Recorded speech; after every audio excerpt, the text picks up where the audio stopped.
बिस्मिल्लाहिर्रहमानिर्रहीम। बहुत शुक्रिया जनाब स्पीकर।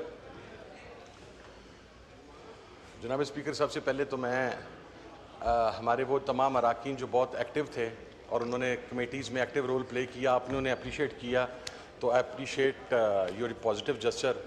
लेकिन मुझे ये नहीं पता सर कि स्टैंडिंग कमेटी की जो ह्यूमन राइट्स की है उसके गुज़श्ता 6 माह में सिर्फ 2 इजलास हुए हैं मेरी बार बार रिक्वेस्ट के बावजूद, तो उसके ऊपर मैंने किसे अप्रिशिएट करना है वो sir I just want to know about it sir. वो ज़रूर आप करें, मगर सब्जेक्ट वो करें कि जो जिसकी इजाज़त मिल सके। मैं सर अभी उसी को जहाँ नहीं हो सकते, मैं अभी उसी को पढ़ाता हूँ तो आप प्लीज़ मूव कीजिए जी सर, तो हो जाएगी। मैंने तो बल्कि कहा था रिक्वेजिशन कर लें, कुछ मेंबर्स आए थे गवर्नमेंट साइड के, मैंने कहा था रिक्वेजिशन कर सर ज़रूर।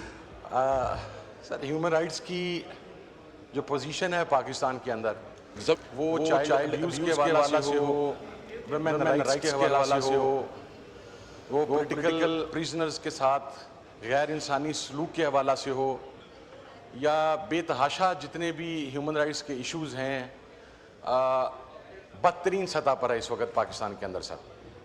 आपकी ह्यूमन ट्रैफिकिंग हो, उसके ऊपर हम सिर्फ डॉक्यूमेंट्स देखते हैं। आपके वुमेन वेलफेयर हो, उसके ऊपर सिर्फ डॉक्यूमेंट्स सामने आते हैं। आपका चाइल्ड अब्यूज़ हो, उसके ऊपर सिर्फ डॉक्यूमेंट्स सामने आते हैं। और वो बातें जो सिर्फ कागजात के ऊपर नज़र आती हैं, प्रैक्टिकली उनकी इम्प्लीमेंटेशन ग्राउंड के ऊपर हमें किसी भी सूरत के अंदर नज़र नहीं आती।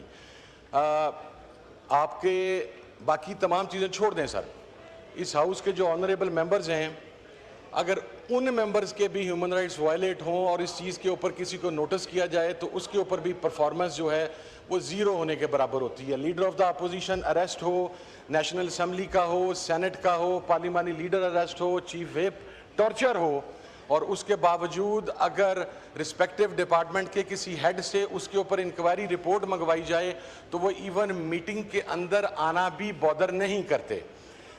इतने पेजेस की सर 800 पेजेस, 700 पेजेस, 600 पेजेस की रिपोर्ट्स आती हैं, लेकिन at the end of the day अगर आप उन रिपोर्ट्स को पढ़ें तो वो पिछले साल का कॉपी पेस्ट ही होता है इस एमआर को आगे पीछे करके। हमारे लिए सबसे बड़ा लम्हा फिक्रिया ये है कि it's not a political issue. Human rights का जो इशू है ये अक्रॉस द बोर्ड तमाम पाकिस्तानीज का इशू है, ये पूरी रियासत पाकिस्तान का इशू है। लेकिन इस इशू के ऊपर किसी को बोलने की इजाज़त नहीं है, इस इशू के ऊपर किसी को कोई फैसला करने की इजाज़त नहीं है। इस इशू के ऊपर अगर किसी से सवाल पूछा जाए तो उसको जवाब देने से मना कर दिया जाता है। और पाकिस्तान ह्यूमन राइट्स की वायलेशन के हवाला से पूरी दुनिया के अंदर इस वक्त बदतरीन ममालिक के अंदर शामिल है। मैं सिर्फ ये बात कहना चाहता हूँ सर कि ये ट्रेजरी बेंचेस हैं, अपोजिशन बेंचेस हैं, ये सिलसिला आगे भी जारी रहना है, लेकिन ये स्टेट की रिस्पॉन्सिबिलिटी है, हुकूमत की रिस्पॉन्सिबिलिटी है कि वो पाकिस्तान के शहरियों के जो गिवन राइट्स हैं, जो फंडामेंटल राइट्स हैं, जो आईने पाकिस्तान ने उन्हें मुहैया किए हैं, उनको प्रोटेक्ट करे। लेकिन मौजूदा हुकूमत उन राइट्स को प्रोटेक्ट करने के अंदर मुकम्मल तौर के ऊपर फ्लॉप हो चुकी हुई है। मौजूदा हुकूमत कोई रिपोर्ट देने के लिए स्टैंडिंग कमेटी को तैयार नहीं है। मौजूदा हुकूमत स्टैंडिंग कमेटी के कार्रवाई को बुलडोज करके यहाँ पर डायरेक्ट सर एक इशू जो स्टैंडिंग कमेटी के अंदर डिस्कस हो रहा था वो वहाँ से अभी अंडर डिस्कशन था, उसके ऊपर कंसर्न्ड डिपार्टमेंट को नोटिस हुए थे, लेकिन वो बिल यहाँ पर कौमी असेंबली में आता है, स्टैंडिंग कमेटी की अप्रूवल के बगैर वो बिल यहाँ से पास भी हो जाता है। तो पार्लिमानी रवायात को भी वहाँ पर पामाल किया गया है। और मैं एक बात अर्ज करना चाहूँगा सर कि राइट्स सबके हैं। आपने ये कहा कि मैं एजेंडा वो रखूँ जिसके ऊपर मीटिंग हो सके, तो सर 26 नवंबर को तो जो मैसेकर हुआ था उसके ऊपर मैंने रिपोर्ट मंगवाई थी कि मुझे रिपोर्ट पेश की जाए। उसके बाद ब्लास्फेमी का इशू था, वो इशू था जो इतना हसास इशू था और हम इसे एक आसान तरीके से सेटल करना चाहते थे। उसके बाद सर जो पॉलिटिकल प्रिजनर्स हैं उनके साथ जेलों में जो सलूक हो रहा है, फिर जेल मैनुअल्स जो हैं, हमने हर वो चीज़ मंगवाई जिसके अंदर ह्यूमन राइट्स वायलेशन थी सर, और ये तमाम चीज़ें पीटीआई से रिलेटेड नहीं थी। हमें तो इवन जेल का विजिट करने की इजाज़त नहीं दी गई, कोई चीज़ हम तक नहीं आने। और फिर कहा जाता है कि ये रिवाइज्ड एजेंडा जारी हो गया। सर सबसे बड़ा क्वेश्चन ये है कि स्टैंडिंग कमेटी के चेयरमैन की मर्जी के बगैर उससे कॉन्फिडेंस में लिए बगैर ये रिवाइज एजेंडा कौन जारी करता है और कैसे जारी हो सकता है? सर, अगर ये चीजें मैं वहां पर डिस्कस नहीं कर सकता, जो कमेटी के मेंबरान, तमाम मेंबरान ने यूनानिमसली उस पर एग्री करके नोटिस किया है, तो उसके बावजूद अगर ये चीजें हम नहीं कर सकते तो फिर क्या फायदा है? सर, फिर तो आप इसको ह्यूमन राइट्स के चैप्टर को क्लोज कर दें पाकिस्तान के अंदर। आज हमारी बारी है सर, लेकिन मैं ये कह रहा हूं कि सर आज हमारी बारी है।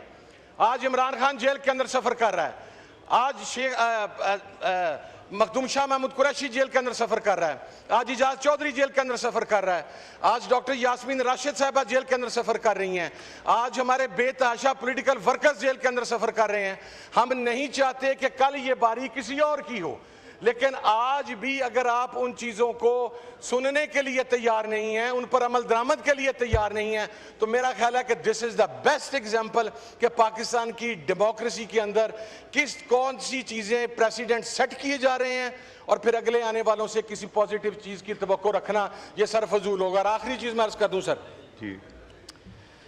सर, सबसे बड़ा इशू है ह्यूमन ट्रैफिकिंग का सर, ह्यूमन स्मगलिंग का सर, चाइल्ड अब्यूज़ का सर, विमेन राइट्स का सर, माइनॉरिटी के राइट्स का सर। सर, मैं कह के थक गया हूँ, लेकिन बट ऑल ड्यू रिस्पेक्ट मेरा नहीं ख्याल कि मौजूदा हुकूमत उसके ऊपर कोई भी अमल करने के लिए तैयार है या इन बातों को सुनने के लिए तैयार है। पाकिस्तान के हर शहरी की, अब वो बेशक पार्लिमान का मेंबर हो या एक रेडीबान मजदूर मेहनतकश हो, उसके लिए इस मुल्क के अंदर कोई ह्यूमन राइट्स अवेलेबल नहीं है। With all due respect I have to say that, and it is very unfortunate that this is been happening in Pakistan. हमारा एक आइन होते हुए, हमारी एक पार्लिमान होते हुए, हमारा एक डेमोक्रेटिक सेटअप, सो कॉल्ड ही सही या जैसा भी सही, लूला लंगड़ा सही, उस सेटअप के होते हुए भी अगर पाकिस्तान के अंदर ह्यूमन राइट्स की ये पोजीशन होगी तो ये लम्हा फिक्रिया है। और मेरा ख्याल है कि हम बहुत तेजी के साथ डिक्लाइन का शिकार हैं। इसके ऊपर हुकूमत को संजीदा तरीके से सोचने की जरूरत है। Thank you sir. Thank you ji.